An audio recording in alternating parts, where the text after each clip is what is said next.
Test 1, 2, 1, 2, test. Est-ce qu'on m'entend? Je pense que le micro marche. C'est parfait.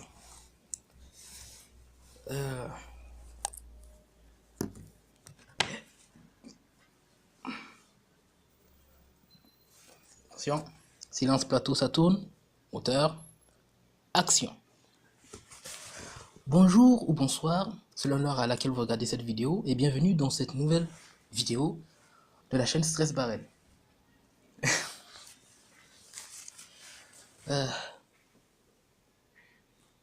Je sais plus ce que je voulais dire. Bon, c'est une vidéo que je voulais faire il y a très longtemps et que j'ai repoussé très longtemps, trop longtemps. Et finalement, je me suis dit, bon, tant pis, vas-y, fais des trucs, on s'en fout, ce n'est pas grave. Donc, à quoi sert cette vidéo? À rien, on va dire, ou presque à quelque chose. Cette vidéo est un exemple de ce que je ne vais pas faire sur cette chaîne, par exemple. Et ici, qui est parler de littérature, parler de lecture, parler de livres. Et quel meilleur exemple pour parler du livre que de parler de mon livre préféré, même si je ne l'ai pas fini. J'ai lu qu'une partie, mais j'ai déjà décidé que c'était le meilleur livre de l'univers. C'est bon. Et donc, si vous le voyez à l'écran, c'est bien. Don Quichotte, écrit par Cervantes. Donc, je ne vais pas vous lire le livre ou un extrait sélectionné, mais juste le prologue. Parce que rien qu'avec ça, ce livre a réussi à gagner ma sympathie. Non, j'arrive pas à parler. Mais tant pis. Qu'est-ce que je voulais dire? Non, en fait, j'ai des gens autour de moi, je ne veux pas faire de bruit. Voilà pourquoi je me tais. Qu'est-ce que je voulais dire vis-à-vis de ce livre donc? Là, je vais descendre là, jusqu'au prologue. Tac, voilà.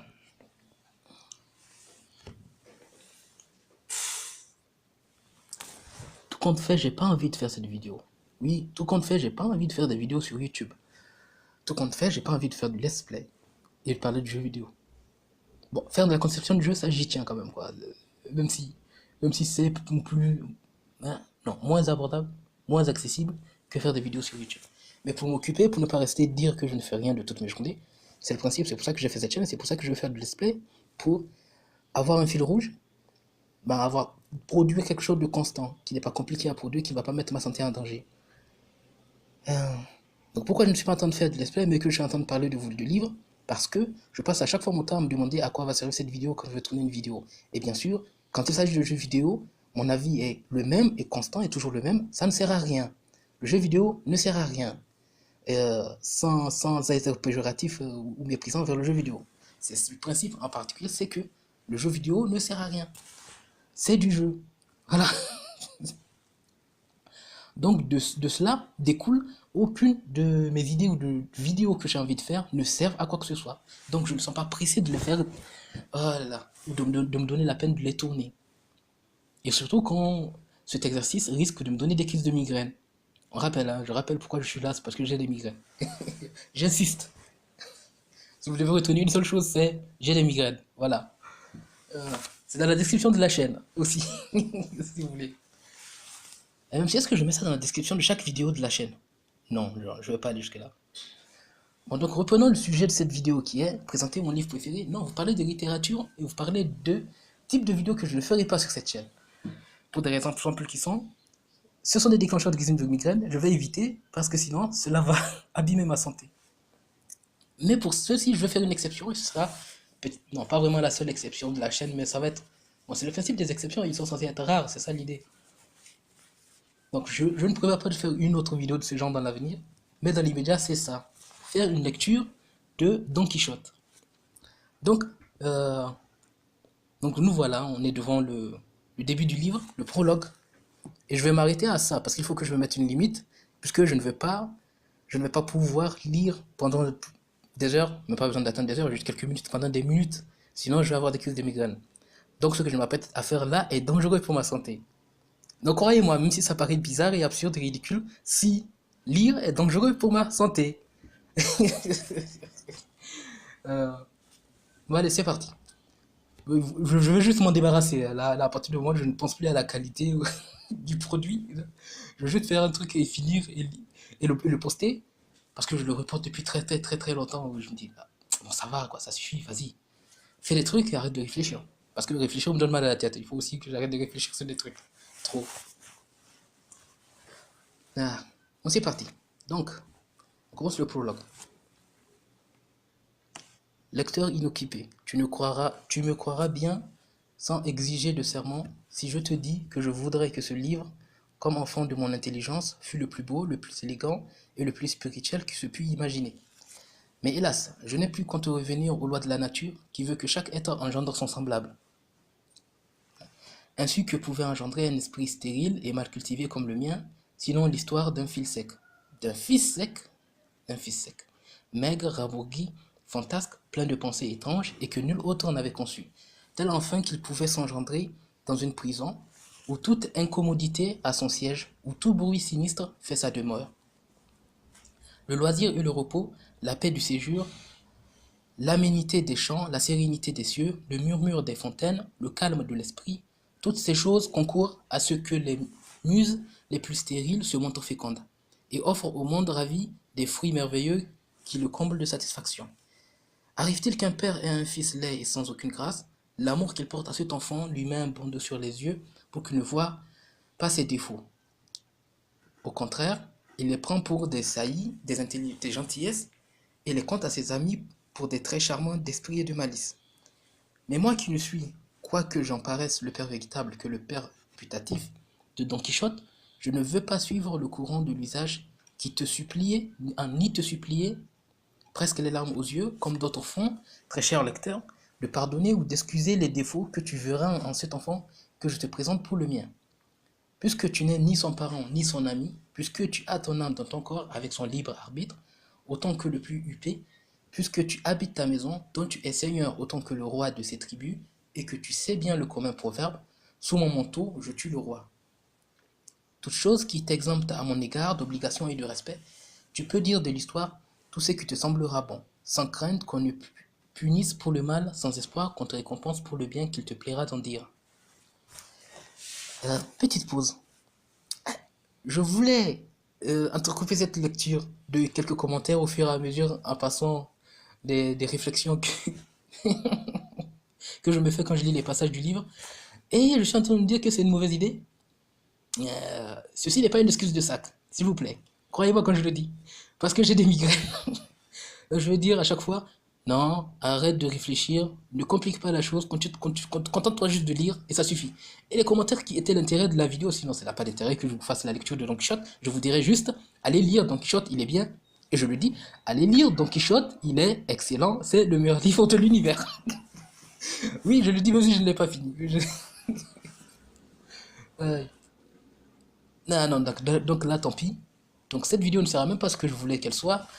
Je vais me contenter juste de lire. Et peut-être à un moment donné, si je me dis, ah non, ça, je ne peux pas passer ça sous le silence, je vais dire quelque chose sur ça, je parlerai, mais c'est pas sûr. Bon, tant pis, reprenons la lecture. Seulement, j'aurais voulu te la donner toute nue, sans ornement du prologue, sans l'accompagnement ordinaire de cet innombrable catalogue de sonnets, d'épigrammes, d'éloges qu'on a l'habitude d'imprimer en tête des livres. Allez, allez, allez. Car je dois te dire que, bien que cette histoire m'ait coûté quelque travail à la composer, aucun ne m'a semblé plus grand que celui de faire cette préface que tu es à lire. Bien souvent, j'ai pris la plume pour l'écrire, et je l'ai toujours posée, ne sachant ce que j'écrirais. Mais un jour que j'étais indécis, le papier devant moi, la plume sur l'oreille, le coude sur la table et la main sur la joue, pensant à ce que j'allais dire, voilà que tout à coup entre un de mes amis, homme d'intelligence et d'enjouement, lequel, me voyant si sombre et si rêveur, m'en demanda la cause.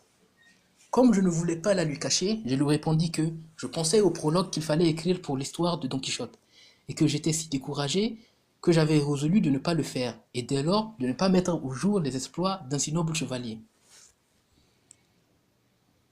Car enfin, lui dis-je, comment voudriez-vous que je ne fusse pas un souci de ce que va dire cet antique législateur qu'on appelle le public, quand il verra qu'au bout de tant d'années où je dormais dans l'oubli, je viens aujourd'hui me montrer au grand jour portant toute la charge de mon âge, avec une légende sèche comme du Jean, pauvre d'invention et de style, dépourvu de jeu d'esprit et de toute érudition, sans annotation en marge et sans commentaire à la fin du livre.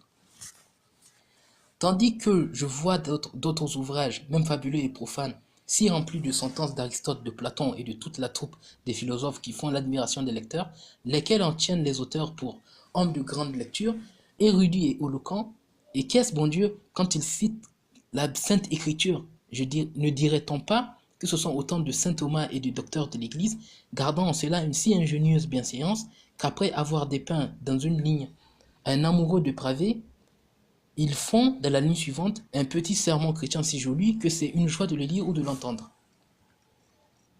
De tout cela, mon livre va manquer, car je n'ai rien à annoter en marge, rien à commenter à la fin, et je ne sais pas davantage quel auteur j'y ai suivi afin de citer leur nom en tête du livre, comme font tous les autres par les lettres de l'ABC, en commençant par Aristote et en finissant par Xénophon, ou par Zoïle ou Zeuxis.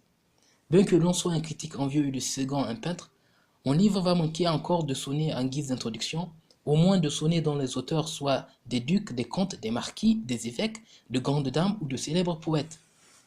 Bien que, si j'en demandais quelques-uns à 2 ou 3 amis, gens du métier, je sais qu'ils me les donneraient, et tels que ne les égaleraient point ceux des plus renommés en notre Espagne. Enfin, mon ami et seigneur, poursuivis-je, j'ai résolu que le seigneur Don Quichotte restât enseveli dans ses archives de la Manche jusqu'à ce que le ciel lui envoie quelqu'un qui l'orne de tant de choses dont il est dépourvu, car je me sens incapable de les lui fournir à cause de mon insuffisance et de ma chétive érudition, et parce que je suis naturellement paresseux d'aller à la quête d'auteurs qui disent pour moi ce que je sais bien dire sans eux. C'est de là que viennent l'indécision et la rêverie où vous me trouvâtes, cause bien suffisante, comme vous venez de l'entendre, pour m'y tenir plongé. Quand mon ami eut écouté cette harangue, il se frappa le front du creux de la main, et partant d'un grand éclat de rire, Pardieu, frère, s'écria-t-il, vous venez de me tirer d'une horreur où j'étais resté depuis le longtemps que je vous connais. Je vous avais toujours tenu pour un homme d'esprit sensé et sage dans toutes vos actions, mais je vois à présent que vous êtes aussi loin de cet homme que la terre l'est du ciel. Comment est-il possible que de semblables bagatelles et de si faciles rencontres aient la force d'interdire et d'absorber un esprit aussi mûr que le vôtre, aussi accoutumé à aborder et à vaincre des difficultés bien autrement grandes? En vérité, cela ne vient pas d'un manque de talent, mais d'un excès de paresse et d'une absence de réflexion. Voulez-vous éprouver si ce que je dis est vrai? Eh bien, soyez attentifs, et vous allez voir comment en un clin d'œil je dissipe toutes ces difficultés et remédie à tous ces défauts qui vous embarrassent. Dites fou et vous effraie au point de vous faire renoncer à mettre à jour l'histoire de votre fameux Don Quichotte, miroir et lumière de toute la chevalerie errante.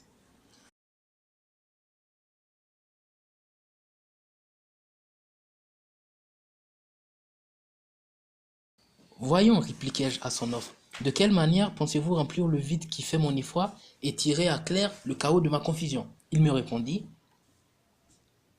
à la première chose qui vous chagrine, c'est-à-dire le manque de sonnets, d'épigrammes et éloges à mettre en tête du livre, voici le remède que je propose.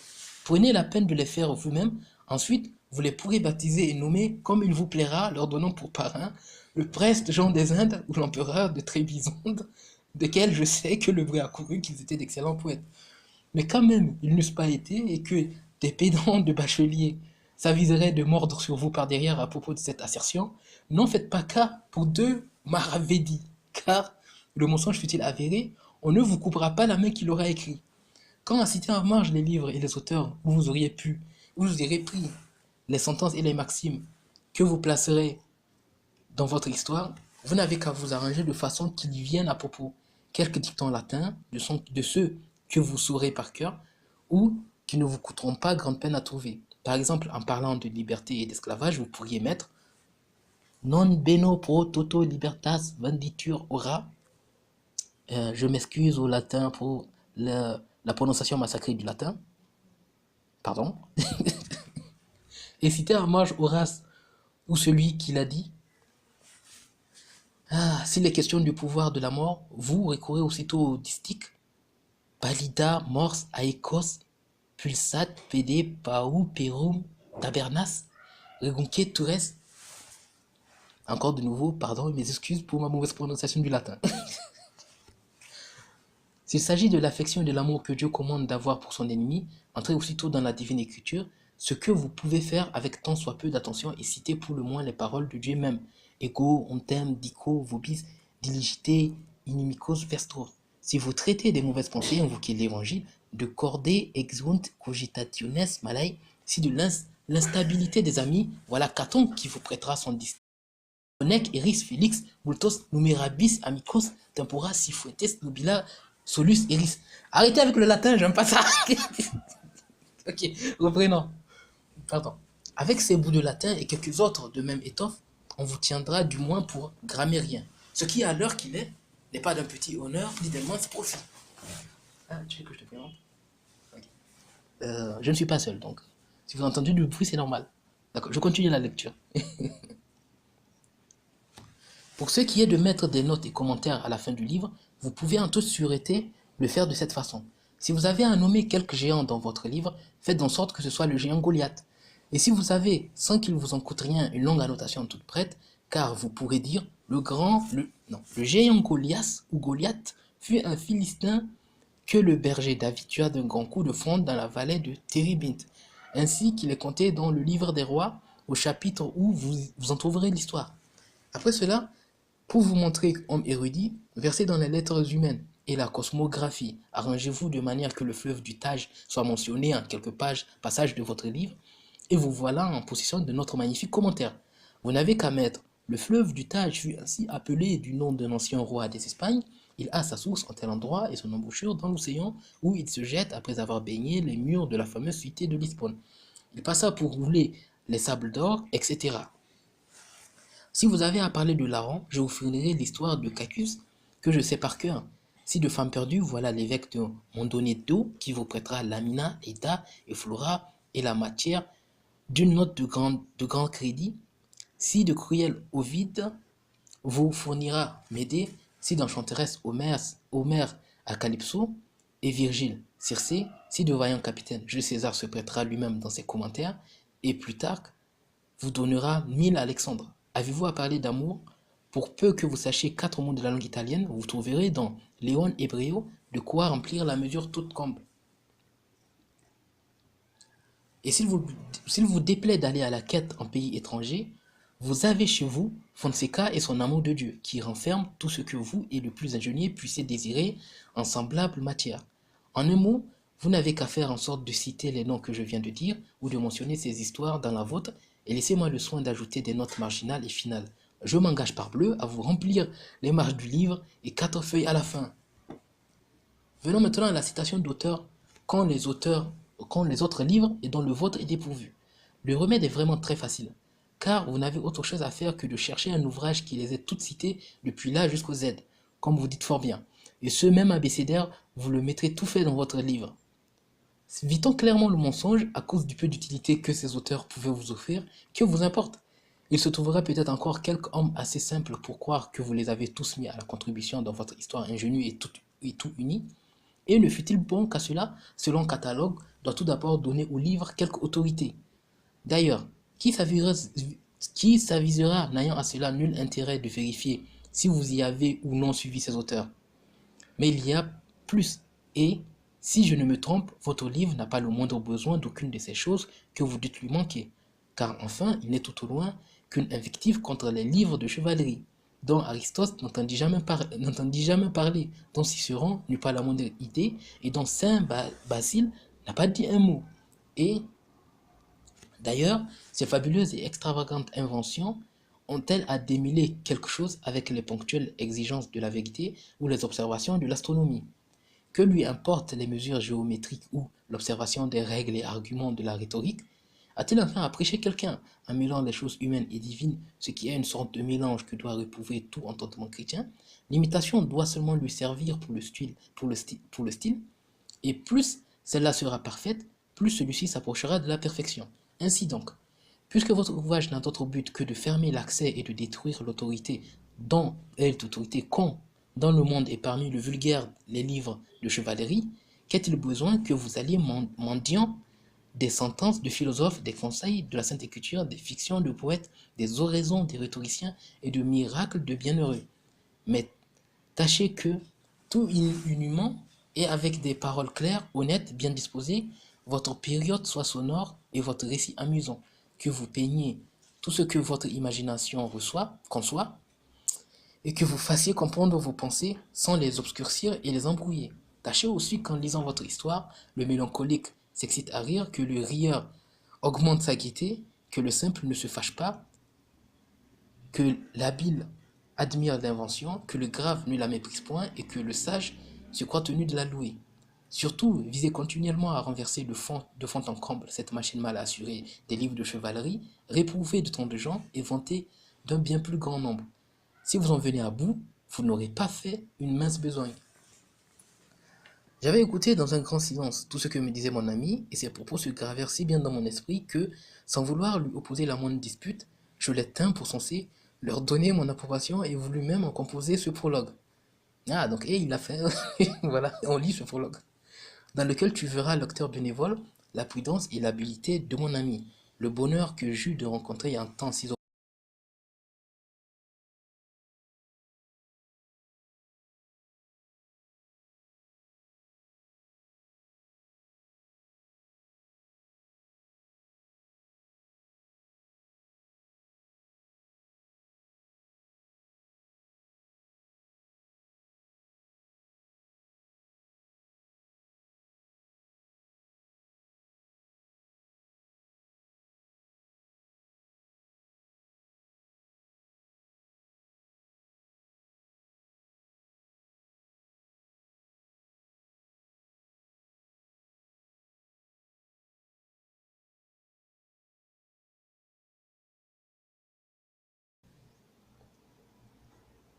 Ah.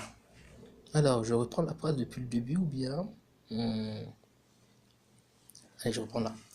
J'avais écouté dans un grand silence tout ce que me disait mon ami, et ses propos se gravèrent si bien dans mon esprit que, sans vouloir leur opposer la moindre dispute, je les tins pour censé leur donner mon approbation et voulus même en composer ce prologue, dans lequel tu verras, lecteur bénévole, la prudence et l'habileté de mon ami, le bonheur que j'eus de rencontrer en temps si opportun un tel conseiller, enfin le soulagement que tu goûteras toi-même en trouvant dans toute son ingénuité, sans mélange et sans détour, l'histoire du fameux Don Quichotte de la Manche, duquel tous les habitants du district de la plaine de Montiel ont l'opinion qu'il fut le plus chaste, amoureux, le plus vaillant chevalier que de longues années on ait vu dans ces parages.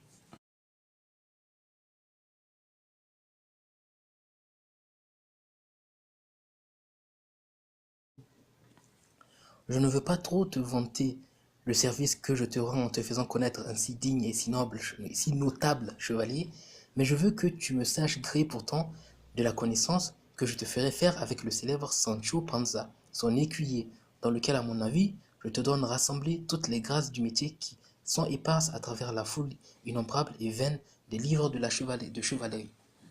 Après cela, que Dieu te donne bonne santé et qu'il ne m'oublie pas non plus. Valet. Ah voilà, enfin la fin, ok. Euh, Là, j'ai souffert. Croyez-moi, j'ai souffert. Non, pas trop quand même. Euh, ok, donc, est-ce qu'on continue la lecture, on continue à lire le livre? Non, vous, je pense que vous pouvez le lire vous-même. Et je vous le conseille, je ne saurais trop vous recommander de lire Don Quichotte. C'est excellent. C'est parfait. Ensuite, ah oui, comme le livre est composé en deux parties, il y a partie un et partie 2, je crois. Euh, Est-ce que je voulais le prologue de la partie 2? Non, j'ai pas envie de lire le prologue de la partie 2. Parce que je crois que je n'ai même pas fini la partie un. Et est-ce que je le lirai? Je ne sais pas. Est-ce que j'ai envie de me faire mal? Je ne sais pas. Ah, si, si, je sais, j'ai pas envie de me faire mal. Euh, ok. C'est bien, non? Alors, que dire pour conclure cette vidéo? Est-ce que j'ai codé des commentaires à faire? Bien sûr, j'ai des commentaires à faire, j'ai déjà envie de lire des trucs, mais ça veut dire qu'il faut que je réfléchisse? Non, j'ai pas envie. Parce que j'ai mal à la tête. Je vais pas réfléchir. Euh, Parce que j'ai des migraines.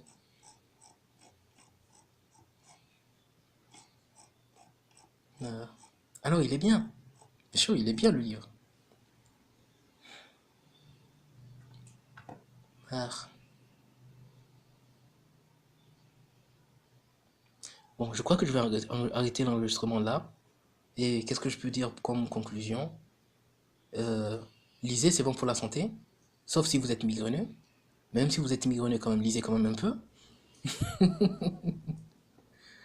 Euh, je précise, si vous êtes migraineux et que la lecture est un déclencheur. Je ne sais pas si c'est une règle générale quand on est migraineux, la lecture est forcément un déclencheur. Parce que je sais par exemple pour certaines choses comme le café n'est pas un déclencheur pour tous les migraines, tous les migraineux, mais dans mon cas moi, le café est un déclencheur. La lecture aussi. Euh, donc j'espère qu'il y a des migraineux qui peuvent lire. Je vous envie. Ok. Donc après ça, oh là là. Ce livre mériterait une vidéo mieux faite, mieux préparée, mieux écrite, quoi. Bon, de toute façon, je ne peux pas parler de ce livre si je ne l'ai pas fini, quoi. C'est ça aussi. Je vais parler du peu que j'ai lu. Et déjà, il y a déjà matière à parler. C'est extraordinaire. Euh, mais ça veut dire qu'il faudra que je fasse des recherches, que je fasse de l'écriture. Ça veut dire qu'il faut que je lise, que je réfléchisse, que je me fasse mal à la tête, quoi, que je déclenche des crises de migraine. Ça, j'ai pas envie d'avoir des crises de migraine. Je veux pas souffrir, s'il vous plaît. Comprenez-moi. Donc, je ne vais pas du tout faire cette vidéo préparée sur Don Quichotte. Euh, Déjà, ça, c'est trop. Présentement, cette vidéo improvisée est déjà trop. Et ouais, j'ai même pas pris la peine de regarder sur YouTube s'il y avait des gens qui parlaient de Don Quichotte, le livre. En fait, je ne regarde même pas les vidéos qui parlent de littérature sur YouTube. Ouais, on se demande bien pourquoi. Est-ce que ce serait par hasard parce que la littérature me donne des maux de tête, des crises de migraine? Voilà. Y aurait-il un lien? Je ne sais pas. Euh, Bon, je vais arrêter l'enregistrement là. Il suffit. Donc, prenez soin de votre santé. Et lisez, c'est bon pour la santé. Alors, au revoir.